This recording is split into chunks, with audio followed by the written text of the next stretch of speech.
Hello, modern American historians.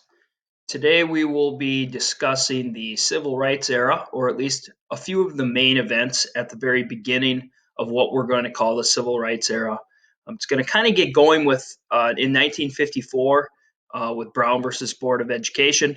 And some of these things you've already learned about, you know a little bit about. We'll try to go a little bit more in depth. Here you can see the quote from Rosa Parks. You must never be fearful about what you are doing when it is right. And this is her mugshot. There's her jail number as she was arrested. And you think, oh, what was she arrested for? And most of you know this, sitting down on the bus. And we'll talk about that when we get to it. We talked a little bit about the pre-civil rights last time, Plessy versus Ferguson, which was the 1896 Supreme Court ruling that said separate but equal. Which many times we know, yeah, facilities were separate, but they certainly were not equal. So this was really across the South. We saw a lot of forced segregation where if you crossed the line, you were breaking the law. It wasn't just an unwritten law, it was the law. Voting, if you tried to go vote, you were breaking the law. So rights that you think everybody should have, they did not have in many states. I'm not saying everything in northern states or in the western states was great. Certainly, there was a lot of racism there, but there weren't laws created to keep African Americans and other minorities socially and economically down. So, Plessy versus Ferguson was that famous Supreme Court case of 1896, separate but equal. We talked about the Jim Crow laws. Those were laws that were being created in the South to make sure that African Americans could not advance. We talked about the character of Jim Crow and how he was created back in the 1800s. Maybe one of the first big breakthroughs that African Americans have is in 1947, they were allowed to enter the major leagues, and that was with Jackie Robinson. He had been playing for the Kansas City Monarchs, which was a Negro League team.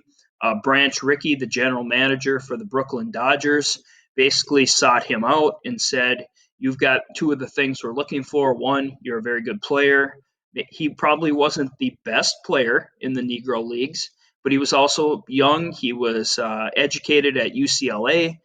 He had fought in the military, and he was the type of guy that Branch Rickey was looking for because he wasn't able to fight back. He probably heard some of the worst possible things anybody could have ever heard themselves called or their family called. He was threatened. His family was threatened, but he never fought back. And so he plays 10 years in the major leagues from 1947 to 1957, retires at about 37, 38 years old, won a World Series with the Brooklyn Dodgers in 1955. And he was the first of many that start entering the major leagues in the 40s and 50s. And so Major League Baseball, even though it was behind maybe some other things, was ahead of America. It desegregated before the rest of America desegregated. And obviously, I would encourage you to read the books on Jackie Robinson, watch movies. 42 was a good movie. Many of you have seen it. His number 42, can't see the 4 here, I guess, but it's retired throughout Major League Baseball, so no Major League Baseball player wears number 42. If you go up to Target Field, you'll see the numbers the Twins have retired, plus Jackie Robinson's 42. All right, so we have Plessy versus Ferguson in 1896. All right, basically, 50 plus years later, the Supreme Court has another huge ruling in the Brown versus the Board of Education of Topeka, Kansas. And basically, they decide that schools cannot be segregated. It's not equal. You're denying people their rights. You're denying kids their right to learn in an equal environment. And the Supreme Court in 1954 decides that, yes, we are going to desegregate schools. And here you can see, or they rule that it's illegal, it's unconstitutional to segregate schools, to keep African Americans and whites separate. Here you can kind of see the setup in the country. There were laws in these red states that basically said it's the law. If a white student tried to go to a black school or a black student tried to go to a white school, they're breaking the law. They can go to jail. Their parents can go to jail. School administrators could go to jail. Anybody that was trying to get it done.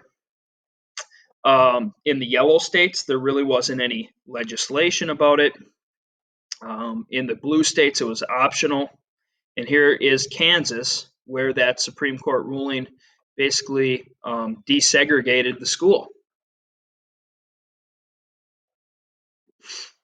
And so the plaintiff was Oliver Brown, and his daughter, Linda Brown, was denied going to elementary school in 1951, and that's where the court case took up. And who were the lawyers? It was the NAACP that we talked about.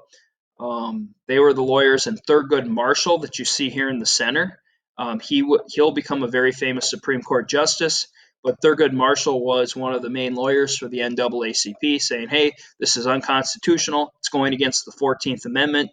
You need to open up these schools for all children. And they win. This is huge.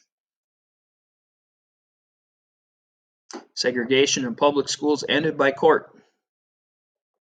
A year later, 1955, there will be a murder that shocks the country. There was a kid named Emmett Till. He was a 14-year-old. He was from Chicago, Illinois, so he grew up in the north. And he went down to Mississippi to visit family. And of course, things are different down in Mississippi. I think his mother tried to warn him, hey, be careful down there. It's a different world than in Chicago. And as the story goes, he whistled at a lady, kind of the cat call, one of those type of deals, and or said something like, see ya, baby. Well, he was at his aunt and uncle's house with his cousins, and the husband of that lady that was whistled at and his half-brother went to the house, took Emmett, viciously beat him, and dumped him in a river. They murdered him and dumped him in a river. And so these are grown men killing a 14-year-old kid. That's like an eighth grader or a freshman in high school. And when they found his body, it was completely disfigured in the picture you see here. And a lot of people said, well, we should have a closed casket funeral. And the mother said, no, I want the world to see what they did to my son. Newspapers took photos, magazines took photos, and published it across the country. You had famous poets and writers like Langston Hughes and William Faulkner that wrote poems about this. Bob Dylan would several years later, would write a song about Emmett Till. I'll have some links to this later. See if the Langston Hughes one works here. No, but I'll have a link to this later on for us to look at. But this started to change the world a little bit. I mean, Emmett Till, 1941, there's a good chance he'd still be alive today, right? He was a 14-year-old kid in 1955. There's a lot of people born in 1941 that are still around today. And so this starts to people start going, ooh, and the TVs, newspapers, magazines, as they continue to spread information around the country, people start looking at what's going on in the South a little bit differently, right? The lynchings that are occurring, the laws and rules that are different. And a year after Emmett Till is murdered, or actually the same year that Emmett Till is murdered, Rosa Parks in Montgomery, Alabama, was an African-American woman who got on a bus, and in the South there were laws that said that African-Americans have to sit in the back, or if there are no seats available and all the seats have white people in it and another white person gets on, you have to stand up. And a white man got on the bus and told her to stand up, and she said, no, I'm tired. I'm not standing. I was here first. The bus driver pulled over, the cops came, and they arrested her. And she said, hey, I wasn't trying to start anything. I wasn't trying to start a movement. I was just tired of standing. I was tired of having people push me around. Right? You can only get pushed around so much before you kind of snap a little bit. And she does. And she says, I'm tired of this. And so she's arrested. And of course, this is 1955, Deep South Alabama. What can you do? They basically start planning civil disobedience. Civil disobedience is the non-violent refusal to obey certain laws, demands, or commands of a government. So people that you're talking about people that are going to break the law or not listen to a law and refuse to obey it, but do it non-violently. So you're not having a revolution where you're chopping people's heads off or that type of thing. So a couple of guys that had made civil disobedience famous. Henry David Thoreau wrote about it. He was what would it be called, a transcendentalist back in the 1800s. Wrote lots of books about this type of stuff. Gandhi over in India helped get India their freedom from Great Britain.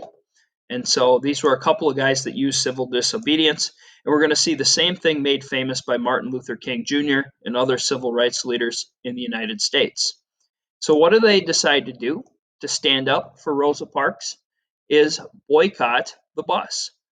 Boycott means you're not going to use it. They can't force you to use the buses. They can force you to stand, they can force you to give up your seat or sit in the back, but they cannot force you to get on the bus.